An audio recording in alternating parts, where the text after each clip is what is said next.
Yun, magandang araw po sa inyong lahat, Luzon, Visayas, Mindanao, pati na rin po sa mga kababayan nating mga OFW. Welcome po sa panibagong reaction video dito sa Makapili TV. So, sa nakaraang press conference na ginawa po ng Committee of Good Governance, itong tatlong chairman po, si Congressman Kong Hun, sinabi niya na kaya daw po nagkakagulo ngayon ang ating bansa dahil daw si Vice President Sara Duterte maaga daw pong nangarap maging presidente. So hindi natin maintindihan itong congressman na to kung kailan ba siya nagising. So parang ngayon lang yata siya nagising at hindi niya alam kung ano yung nangyayari o ano yung nangyari nung nagsimula po yung presidential election kung saan nga tumakbo si VP Sara under po ng Uniteam. Kung ating matatandaan at babalikan, wala talaga sa plano ni Inday Sara nung time na yun na siya mayor ng Davao na tumakbo sa national dahil lang focus niya is yung Davao lang muna. So may mga video naman lumabas dyan na sinasabi talaga or nagpapakita na pinilit lang tumakbo ni Bobong Marcos at ni Amy Marcos si Inday Sara bilang Vice President. So nung una hindi pabor si Pangulong Duterte dahil sa palagay niya mas qualified na tumakbong presidente si Inday Sara kaysa kay Bobong Marcos. Yun nga lang dahil sa pangako na ipagpapatuloy ni Bobong Marcos yung mga nasimulan ni Pangulong Duterte, nabudol nila si VP Sara ngayon na kitang-kita naman natin na talagang walang natupad dun sa napagkasunduan o ipinangako sa kanya. So lahat ng proyekto na sana sisimulan sa administrasyon ni Pangulong Bobong Marcos, lahat nawala. Including yung isa sa pinakamalaking project sana sa Mindanao, yung train system doon. So tinanggal na po yun sa mga dapat babudgetan. So ngayon, ito sinasabi ngayon nito ni Congressman Kong Hun, pangalan nito. Kung kaninong congressman to, Kong Hun. Sinasabi niya na masyado raw naging maaga yung pangarap ni VP Sara maging presidente. So, hindi yata niya naiintindihan yung kanyang sinasabi dahil ang alam ko, sabi rin nga ni Senator Bato de la Rosa, yung poon niya, yung maagang nangarap. Kasi bago pa nung 26 after maupo na ni Pangulong Bobong Marcos sa pagiging presidente, umingay na yung People's Initiative kung saan nagpakalat sila ng mga pirma at plano nilang baguhin yung ating saligang batas. At ang mangyayari is mapupunta tayo sa parliamentary at ang ilalagay nilang Prime Minister ay si Romualdez, na ngayon si Speaker Martin Romualdez. Yun yung plano nila. Hanggang sa nabuko nga yan, di ba, na nabalita naman talaga yan, na talagang may mga umamin na akala nila, yung mga pinipirmahan nila is para sa ayuda. Na ginagamit ngayon yung ayuda na yan, yung AKAP, TUPAD, AIX, na legal na pang vote buying. Kaya nga kung papansinin niyo yung budget natin ngayon, ang laki ng binigay nilang budget para sa mga ayuda.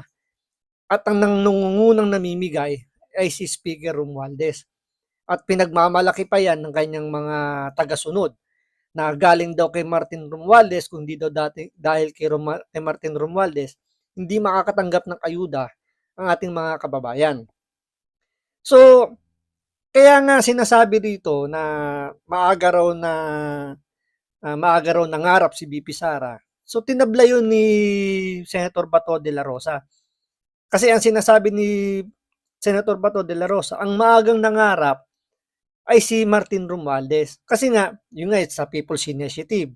Tapos ngayon, pinipilit nila ngayon na mapa-impeach si VP Sara dahil kapag natanggal ang Vice President, pwedeng yung Senate President or yung Speaker of the House ang umupong Vice President.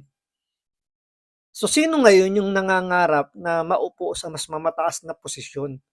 hindi po si VP Sara. 'Di ba? Kitang-kita naman natin ngayon talagang kahit alam nila na hindi lulusot yung impeachment, posible siguro sa Kongreso lumusot yung impeachment dahil nga numbers game yan eh. Pero pagdating sa Senado, mukhang mahihirapang lumusot yan dahil nga pagdating sa Senado, mas maraming hindi naman kaalyado pero hindi pabor magkaroon ng impeachment sa Vice President.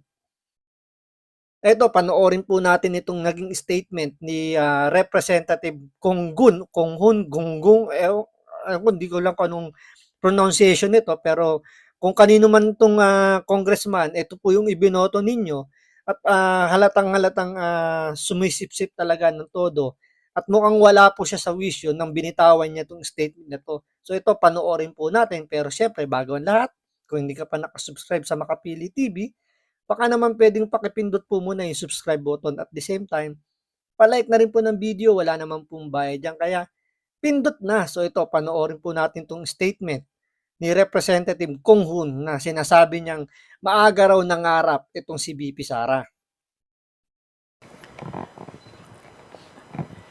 Nagsimula lang naman lahat ng kaguluhan na ito noong mangarap ang ating Vice Presidente na maging presidente ng maaga. Nung mangarap ang former president na paupuin yung kanyang anak na maging presidente kaagad, doon naman nagsimula lahat ng ito. Nakita naman natin ng ating presidente, si Presidente BBM, napakamahinahon na leader, napakamahinahon na tao dahil yan yung kanyang personalidad. Hindi pumapatol sa kahit anumang usapin na tingin niya makakasakit sa ekonomiya ng ating bansa. Nakita naman natin ang pagtatrabaho ng ating presidente kasama ng ating speaker. Wala silang ibang gustong mangyari kundi umangat ang kabuhayan ng ating mamamayan. Kung wala lang sanang maagang nangarap, wala lang sanang maagang nag-ambisyon na maging presidente, tahimik naman ang lahat. So, yung mga nangyayaring usapin na ito ngayon, alam naman natin pare-parehas kung ano yung pinagmulan. So yun, base sa kanya, maaga daw nangarap si VP Sara. Maagang nangarap maging presidente. So hindi natin alam kung saan to nanggagaling or kung kailan pa siya nagising. O parang hindi yata niya alam na hindi si VP Sara ang nangarap na maging presidente or maagang nangarap. Ang unang nangarap talaga dyan ay yung poon nyo, si Martin Romualdez. Kaya nga isiningit niya yung People's Initiative eh. Diba gusto niyang palitan yung saligang batas dahil nga gusto niya maging Prime Minister. Nagkabukingan lang yan kasi inilabas nga ni Pangulong Duterte yung plano nitong House of Representatives. Kaya nga umabot hanggang Senado hanggang sa nagkabukuhan na, hanggang sa napunta na lang yan sa sa provision na lang kung saan bubuksan yung ekonomiya natin sa foreign. So tatanggalin na yung 60-40. Yan yung diyan napunta dahil nga nabuko yung plano nila. Ngayon, sinasabi naman nito ni tong congressman na to na napakahinahon daw ni Pangulong Bobong Marcos.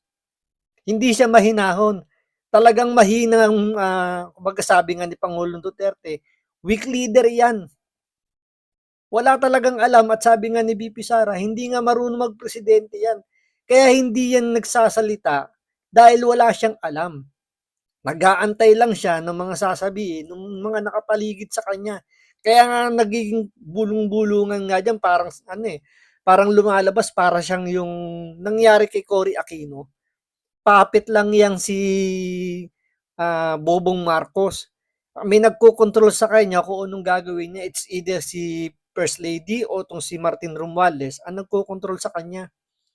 Tapos sasabihin niya na nagtatrabaho lang daw si Pangulong Bobong Marcos.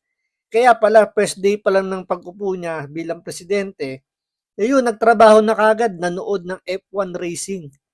Ganyan magtrabaho si Pangulong Bobong Marcos para daw sa ikauunlad ng ating bayan, ng ating mga kababayang mahihirap. Kaya pala uunlad dahil binubusog po ng ayuda pamimigay ng ayuda ang ating mga kababayan dahil gusto nila manatili sila sa pwesto nila. Or kung hindi man, is may transfer man lang yung iiwanang pwesto ni Pangulong Bobong Marcos sa kanyang pinsan. Kaya nga pansin ninyo, tuwing mamimigay ng ayuda, ito talaga nas personal experience. Nung ako tumanggap ng AIX, kinuha ko yung AIX dahil pera ko rin naman yan, nagbabayad ako ng tax. Nung kinuha ko yan, natatawa ako dun sa aking congressman. Pasalamat na lang ako at hindi siya kasali sa committee na yan. Lagi niyang ibinibida yung pangalan ni Martin Romualdez at kung di daw dahil kay Martin Romualdez, hindi raw makisasakatuparan yung pagbibigay ng ayudang tulong daw para sa mga mahihirap. Pero ang lumalabas, kung sisiyasatin mo kung paano nila pinipresenta yung pamimigay ng ayuda, is parang vote buying na ang nangyayari. Legal nga lang. Dahil pinadaan sa True DSWD, pero lagi ang bukang bibig nila is galing daw kay Speaker Romualdez. Dahil daw sa tulong ni Speaker Romualdez, kung mahina-hina ang pangunawa ng taong tatanggap ng ayuda, talagang iisipin mo, buti naman at binigyan kami ng tulong ng aming mahal na Speaker, Martin Romualdez. Kaya pag ito tumakbo bilang presidente, malamang tatatak sa utak ng mga kababayan natin ang pangalan ni Martin Romualdez dahil ito'y namimigay ng ayuda. So ngayon, sino po ang nagmamadali na maupo sa mas mataas na pwesto? Si Martin Romualdez o si BP Sara?